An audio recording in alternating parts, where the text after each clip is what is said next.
down the street these days without witnessing someone so enthralled with themselves that they can't help but take a picture, or 20 of their own mug. The compulsion to take selfies is a relatively new development in society, a progression from the days when one had to rely on strangers to snap the perfect picture. Selfies have become a way to narrate our own existence. We post them on social media and frantically hit refresh to see who's liked it, desperately seeking validation. Despite the novelty of it all, the impetus behind taking selfies is quite old. Taking selfies isn't just about avoiding interaction with strangers, it's a mandate to give meaning to our behavior, to confess the truth of our inner existence.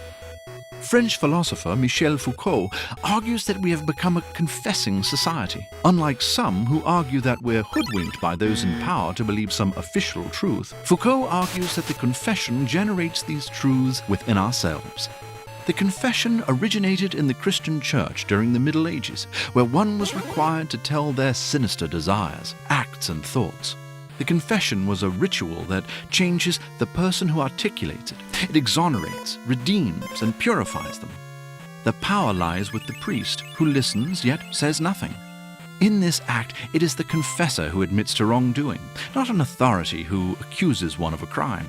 That, dear viewer, happens to be a very effective way to make sure that people aren't up to no good. It is so effective that the act of confession then spread to our schools, hospitals, even to our families. We began to confess about more and more, not just our crimes, but our ailments, our motivations, our dreams. Confession became so ubiquitous that we internalized it. We're no longer looking for validation from a priest, but in the eyes of our peers. We love to talk about ourselves. We no longer need to be compelled to. We have saddled ourselves with the obligation to tell the story of who we really are. And what better way than a quick selfie in the restroom? Foucault uses the confessional to illustrate one of the ways in which power is fragmented. While many would argue that power emanates from the top downwards, Foucault argues it also emanates upward from ourselves. There exists the prevalent idea that today we are more free to discuss sex, drugs, and rock and roll than our prudish past. Not so, argues Foucault. After all, the confessional demanded we enumerate our sins in the most vivid descriptions. Later, in Victorian England, doctors and their patients couldn't stop talking about those naughty behaviors. It was never a question of not talking about these things, it was always a question of when, where, and how we could talk about them. The way that we talk about ourselves is both dictated by power and, at the same time, creates power. Power isn't a bad guy that needs to be defeated. It's a set of relations that determines how we think, talk, and act. What can and cannot be said. How must we say it? Every time we take a selfie, we're confessing to society and participating in those very same relations. These things aren't simply determined by a bureau of selfies, but in the truth that we produce as we talk about and take pictures of ourselves.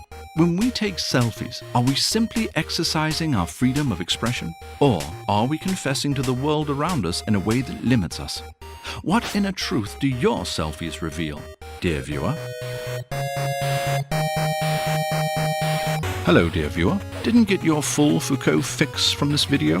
Of course you didn't. He's just too irresistible. So, spend some more time with old Michel by going to audible.com/8bit and download Foucault, Philosophy in an Hour by Paul Strathern.